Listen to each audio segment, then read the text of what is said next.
We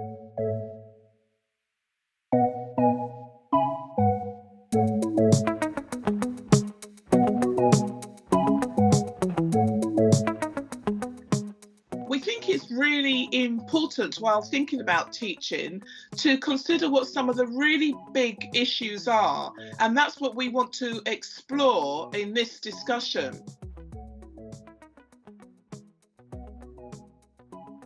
It's whether learning can be done completely online or whether a blended approach, or really how we can use technology to enhance the learning opportunities we provide for learners of all ages, really. Ben, what about you? Well, I know, picking up what Sarah was saying, Sarah's working in Wales, and your curriculum has changed a lot in Wales recently, I think. So that's one big issue that often changes. There's lots of discussion about what kind of learning environment is the most appropriate in terms of buildings, design, classrooms. And finally, lots of debate about pedagogy. How do you teach? And then there's all sorts of other stuff like school uniforms, class sizes, homework.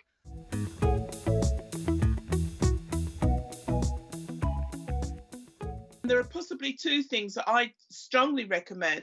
The first is that there's a hashtag FE chat, and there's a group of FE practitioners who meet every Thursday at 8 o'clock. Somebody asks a question and they all sit around and discuss it. And it can be really simple, like, how do I get into teaching, or what's the best resource, or something of that nature. Actually, any question that you have about teaching, there's a group of professionals and interested people there who are ready and willing to discuss it. There are really good websites, particularly one around FE advice, which, if you want to know how to get into teaching in FE, it gives you all the different routes and what qualifications you need, what experiences you'll need. And that website is connected to the professional body for post-16 teachers, the Education and Training Foundation. Ben, what about you? Well, I can draw on the experience of developing this course with you guys, and I was always, every month or so, I go look at the BBC website to see, what's the latest stories that have been released, and all the little things that we talked about, the issues we talked about, there's often a story about them on that BBC website, either on the news section or increasingly there's an education section. Of course, if you're looking to get under the surface of some of those topics and you want to find out a little bit more about some of the research that sits behind those discussions, then the Education Endowment Foundation is another really good website that you can look at to access educational research in a way that's really easy to read and really accessible and really engaging.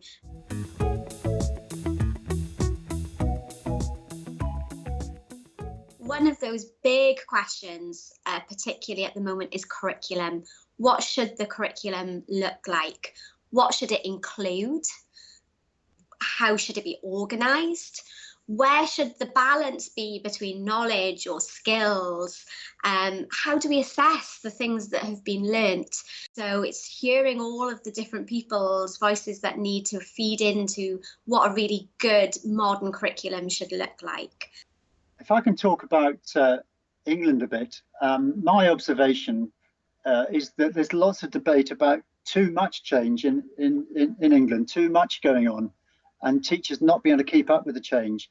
And there's also an ongoing discussion about the suitability of GCSEs and A-levels as appropriate vehicles for preparing people for the rest of their lives. My knowledge of Ghanaian schools, as a VSO, you could find yourself in a classroom in which there are something like 60 or 80 pupils in there, and very, very few resources. It just means that how you manage that class is going to be completely different, and you really have to develop some quite interesting skills to be able to engage and stimulate a group that large around your subject. Okay, well, thanks, Ben, and thanks, Sarah, for your thoughts on this. There's obviously much more that we could say of all of those issues. So what we've uncovered is just the tip of the iceberg, but at least we've got you started and got you thinking.